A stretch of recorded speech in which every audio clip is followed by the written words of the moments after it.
This is problem 10-31E. It's on page 594. A 1-inch diameter solid round shaft will carry 25 horsepower while rotating at 1150 RPM in the arrangement shown in the figure below. The total bending loads at the gears A and C are shown along with the reactions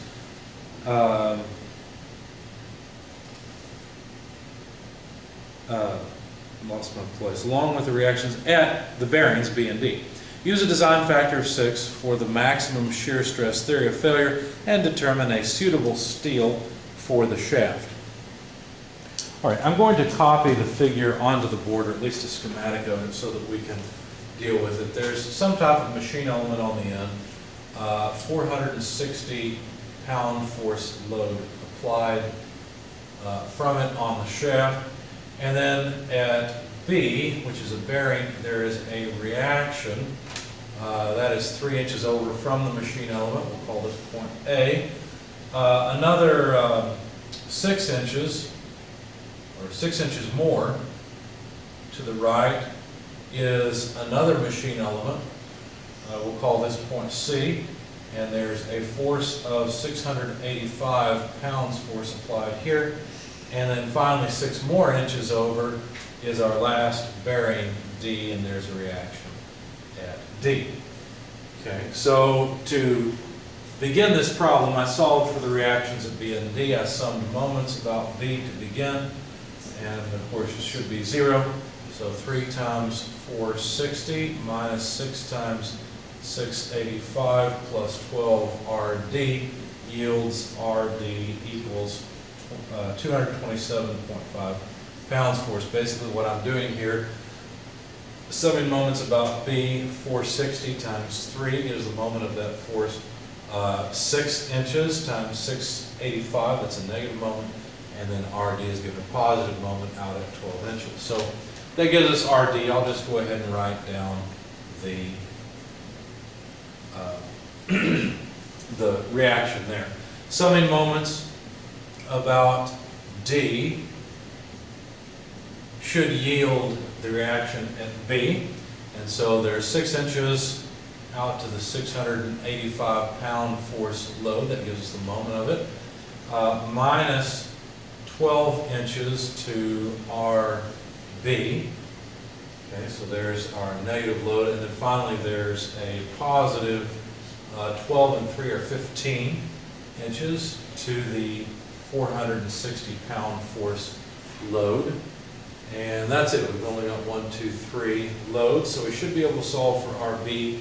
When you do that, you'll find that RB is 917.5 pounds force. Okay, so there are the loads, or the reactions on the shaft. So let's just jot them down, 917.5 pound force.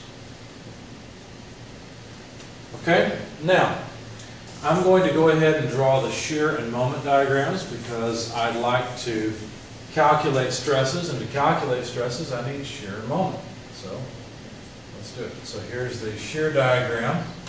It will begin like this. We'll go down to 460, and then we have to go up by 917.5. So if you take a negative 460 of shear and add to it 917.5, and that goes up to 457.5 pounds force, which is constant for 6 inches.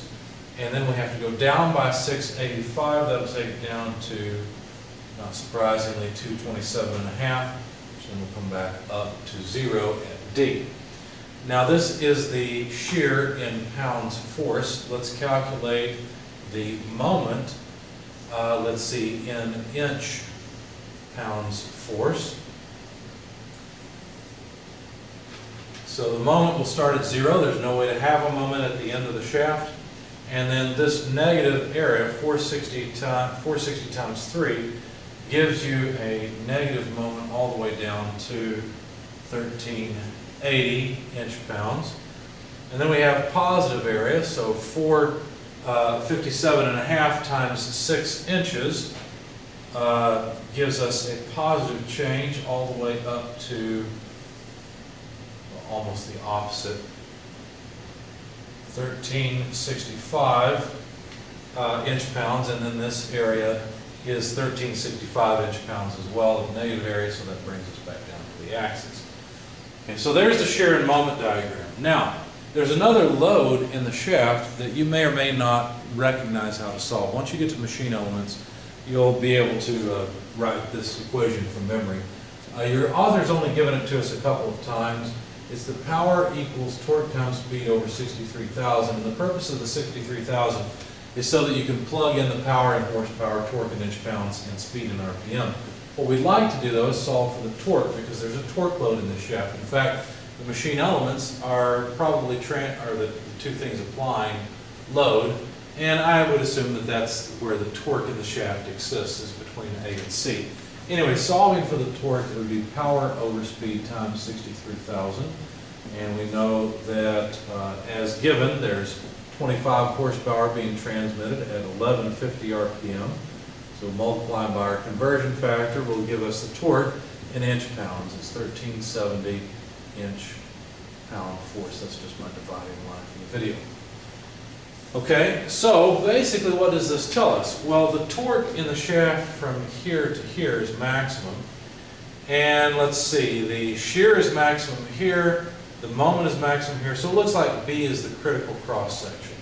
That's the area where we really need to worry about what's going on. So let's go ahead and describe what's happening there. If I were to draw the cross-section of the shaft, it would just be a circle. Now we know there's a moment there. That moment is going to cause loading, that is a bending moment type of load in the material. It would look something like this. Here's the stress profile. Okay, assuming that we've got a moment, I don't care particularly where the upper and lower fiber is. That doesn't really matter to me. What matters is that we've got a moment like this, where the maximum moment is at the top and the bottom. And in fact, that moment can be calculated as MC over I. Okay, we already know the moment, 1380 inch-pounds. But here's the stress that it will cause. Now, on the other hand, that same cross-section is going to have stress due to the torque that's being applied. Remember how we talked about the shear stress? Okay, we could talk about shear stress at any angle that we wanted to, right? There would be shear stress at whatever angle we want to talk about that is also trying to cause the material to fail. Now, notice if I choose an appropriate section in this particular drawing, it would be at the bottom. I would have a shear stress off to the right, and that shear stress would be maximum out of the outer fiber, just like the normal bending stress is also maximum, and this would be magnitude Tc over J, where J is the polar moment of inertia of that cross-section. Okay, so it's pretty apparent we're going to need some cross-sectional properties I and J. Let's go ahead and take care of that part. In fact, let's just go ahead and calculate a bunch of stuff here. We don't need this diagram anymore. We're now just dealing with the stress at the critical section. Let's go ahead and calculate the area. It's pi d squared over 4. The diameter that was given was 1 inch. That makes all of this pretty straightforward. This comes out to 0.7854 inches squared. To calculate I, well, it's a round cross section, so it's going to be pi d to the 4th over 64. Plug in 1 inch to the 4th. You get about 0. And these are all approximate. I've rounded them off, of course. You get about 0.0491 inches to the 4th. The polar moment of inertia J is pi d to the 4th over 32. And that comes out, of course, to twice this, which is about 0.0981 inches to the 4th. So now we've got all the cross-section properties we need. Of course, C is just going to be the radius, which is a 1/2 inch. And same thing here, right? So that takes care of everything except for the moment and the torque. Now, we can go ahead and we can calculate the magnitudes of these things, but then we need to decide exactly how they work together to stress the material. So let's just go ahead and calculate them.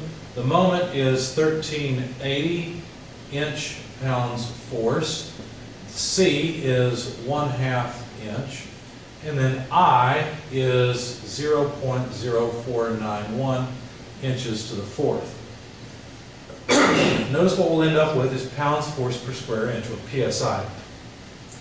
Pardon me, that comes out to 14,053 PSI approximately. The shear stress comes out, well, let's see, it's got 1370 inch-pounds of torque times 1/2 inch for C divided by the polar moment of inertia, 0.0981 inches to the fourth. Now that comes out to a shear stress of about 6,977 PSI. Now how do these two stresses work together on an element? Well, you have to be really careful here. You have to think about it this way. This stress is a little bit confusing. If we were to look at a shaft, okay, in fact, let's draw the cut on this side. If we were to look at a shaft from the bottom, so the cross-sectional area A, we've run it down here, right? So we're looking at it from the bottom. We're looking at this point right there. Well, what we'd have to do is draw a element. Of course, I know I'm drawing it large so you can see it on the video. And this element is what would have this stress on its face. Okay, now that stress, in the way that I've drawn it here, is going to be a shear stress like this. Okay? That means there must also be a shear stress like this for the element to be in equilibrium. But not only that, there's also this stress coming off the face. So there's also this bending stress acting like this. So basically, imagine this is, let's see, we're going to lay this down.